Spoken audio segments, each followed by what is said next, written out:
Kunwari isang wala silang pagkakamali, pinapataas na lang yung pride. Pero kung unlike sa'yo na inaamin mo naman yung mga pagkakamali mo, talagang iikot at iikot ito sa isipan ng lalaki. Pero ito mga utol, kailangan natin ng panahon.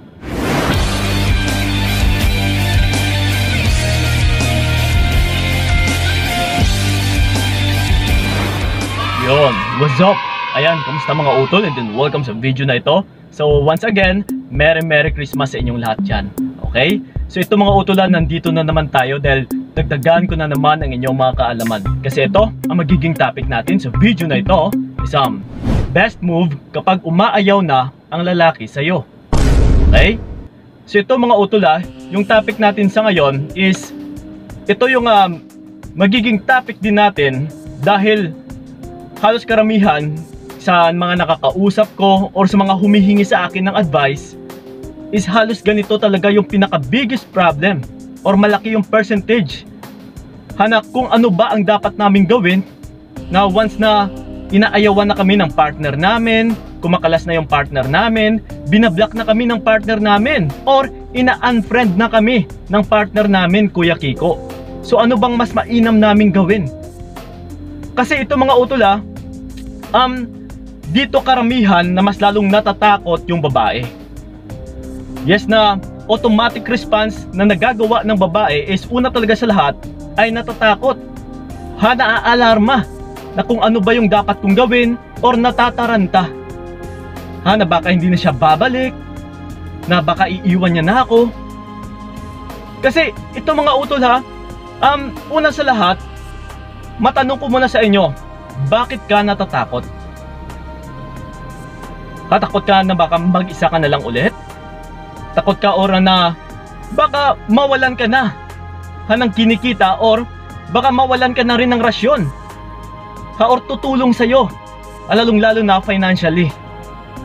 Yes, isa yan sa nagiging sanhi na natatakot yung mga ibang kababaihan dahil mawalan ng sponsor or ng tulong galing sa lalaki. So pero ang pinag-uusapan natin dito utol is yung about sa love, yung tungkol sa pagmamahal. Kasi yung pagsuporta ng lalaki is parang bonus na lang din yan or let's say masasabi natin na kakambal na lang din yan ng pagmamahal. Natutulungan ka talaga financially or sa lahat man ng bagay. So ngayon kung ito yung sanhi kung bakit ka natatakot is ito mga utol talagang matatakot at matatakot ka na lang din. Talagang hindi mo rin makikita sa sarili mo yung halaga mo. Kasi natatakot ka lang din mag-isa na yung tipong yung hinahanap-hanap mo is hindi about sa love. Kundi pansarili mo lang na kailangan. Takot kang mag-isa dahil kailangan mo na may katuwang or may kasama. Takot kang mag-isa dahil yung kailangan mo is walang tutulong sa'yo, lalong-lalo na pagdating sa pera or sa mga gastusin. So pero ang tanong, saan yung love dyan? Kasi ito talagang paulit-ulit na minsan meron talagang mga kababaihan na natatakot na once na bilnak na lang partner nilang lalaki or in-unfriend na ng partner nilang lalaki. Kuya Kiko, natatakot na talaga ako. So once na sinasabihan natin or ina-advise natin na huwag kang magparamdam, huwag mo munang kibuin, huwag mo muna siyang suyuin. Kuya Kiko, hindi ko na kaya. Parang gusto ko na siya i-reach out. Dahil sa anong rason? Yes, yun talaga yung kadalasan kong tinatanong kaagad. Sa isang rason na, Kuya Kiko, gusto ko na siyang i-reach out kasi baka mawala pa siya Baka tuluyan siyang mawala sa akin. Well, ito mga utol actually depende rin naman. Okay? Kung sabihin natin na ikaw yung may pagkakamali, so talagang hihingi ka ng sorry sa kanya.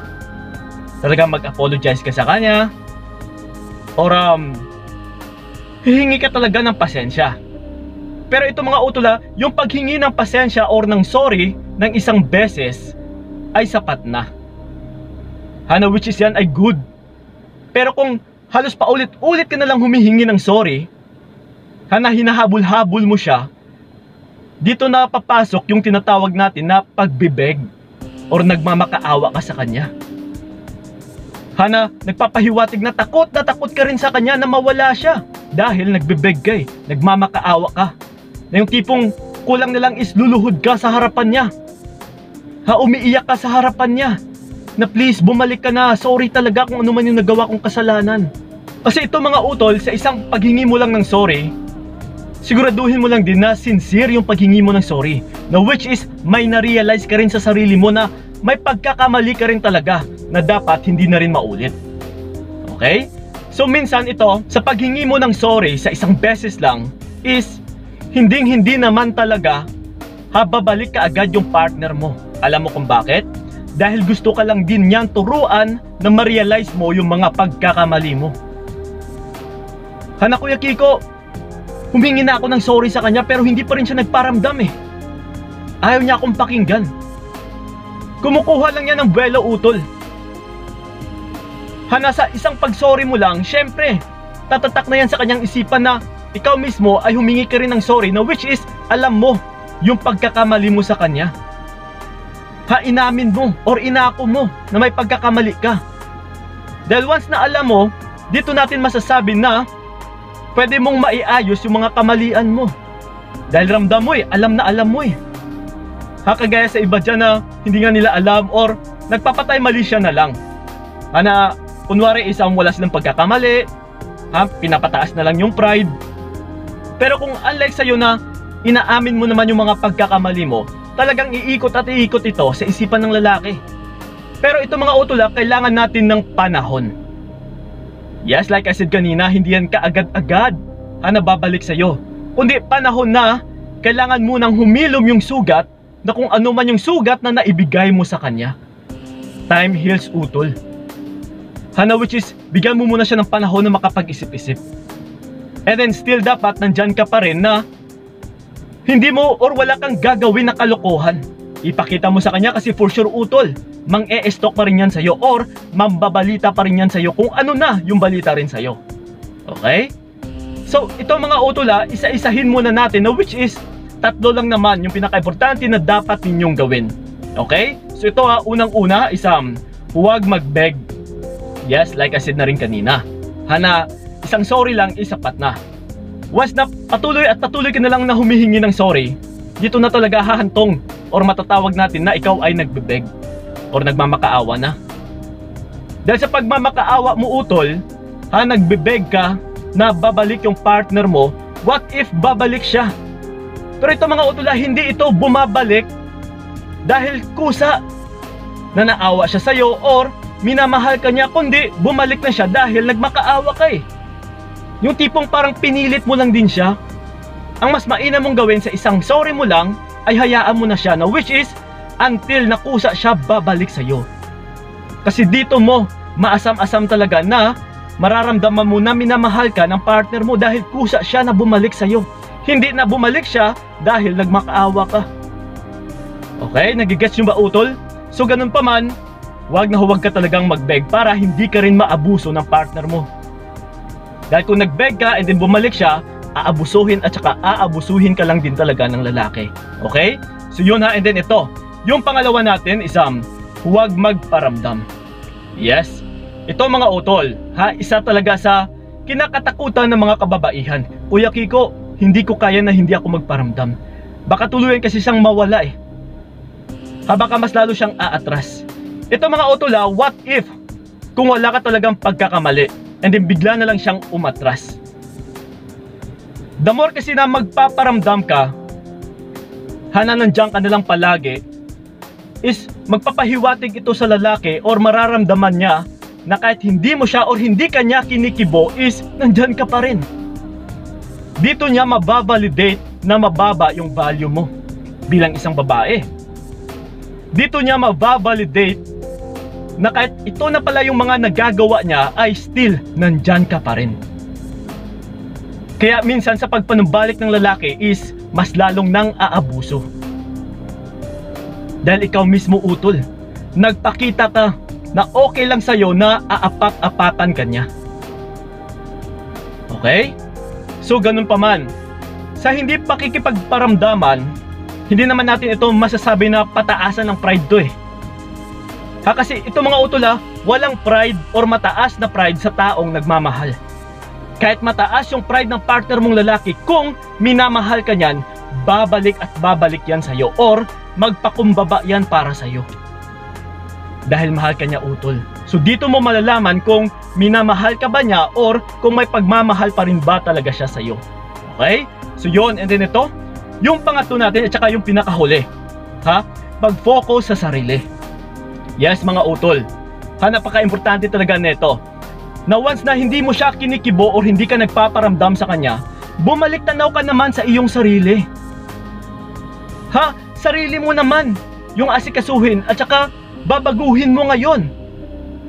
Try something new, utol. Hindi yung siya at siya na lang yung iniisip mo. Siya at siya na lang yung palagi mong binabantayan kung magpaparamdam o hindi. Na halos oras-oras is siya na lang din talaga yung umiikot sa iyong isipan. Lalo kagaya na lang sa mga nakakausap ko dyan. Yes, na halos araw-araw nagme-message sa akin, Kuya Kiko, wala pa rin. Hindi pa rin siya nagpaparamdam sa akin. Kasi ito mga utol, the more na siya at siya yung iniisip mo, instead na ma-improve mo yung sarili mo, mas lalo lang itong bababa at saka bababa. Kasi wala kang ginagawa pinapabayaan mo na yung iyong sarili. Wala kang ine-improve. So, the more na siya at siya yung iniisip mo, the more lang din na nag-aaksaya ka ng panahon mo, utol. Like I said, kung mahal ka ng taong yan, babalik yan sa'yo. Yes, kung may nagawa ka mang kasalanan, humingi ka ng sorry, or di ba nakapaghingi ka na rin ng sorry? Sapat na yun, utol, and then hintayin mo na lang yung tamang panahon, kung saan. Yes, humilom na yung sugat niya dahil kusa yan na babalik sa'yo. Magpaparamdam yan ulit sa'yo, utol. At least, pinakilala mo sa kanya na nire-respeto mo yung sarili mo. Na may value ka. Na may prinsipyo ka rin, utol, bilang isang babae. Hindi yung basta-basta ka na lang na nagkasala ka nga and then habol ka pa ng habol na para kang aso. Mas lalo ka talagang aapakan ng lalaki. So tatlong bagay lang naman yung pinaka-importante na dapat ninyong gawin. Huwag mag-beg, huwag magparamdam, and then mag-focus sa sarili. Kasi minsan ito mga utol, lalong-lalo na sa pangatlo natin, na mag-focus ka sa iyong sarili. Dito natin minsan masasabi na, Kuya Kiko, kung saan nakapag-move on na ako, kung saan na nakalimutan ko na siya dahil nakapag-focus na ako sa aking sarili, is doon pa siya bumabalik or doon pa siya nagpaparamdam. Yes, utol. Diyan natin masasabi na hindi pala niya kaya kung mawala ka. Mas mainam na yun, utol, na siya yung babalik kaysa ikaw yung habol ng habol sa kanya. Kasi ito mga utol let's say nagkahiwalay na talaga kayo. Okay lang ba sa'yo na nakilala ka niya na ikaw na klaseng tao is wala kang respeto sa sarili mo? Yun yung huling pagkakakilala niya sa'yo. Habol ka ng habol. Yes, so ganun pa man, utol, ipakilala mo talaga sa kanya na nire-respeto mo or may respeto ka sa iyong sarili. Okay? So yun ang mga utol, sanay nakatulong talaga yung video na ito. So sa mga gusto palang magpa-shoutout, yes, just leave a comment na lang dyan sa ilalim, and then i-shoutout natin yan sa next 5 videos natin. So yun ang mga utol, ingat kayo. God bless and babush! Maghimay, hindi ang magtasipa sa moribid.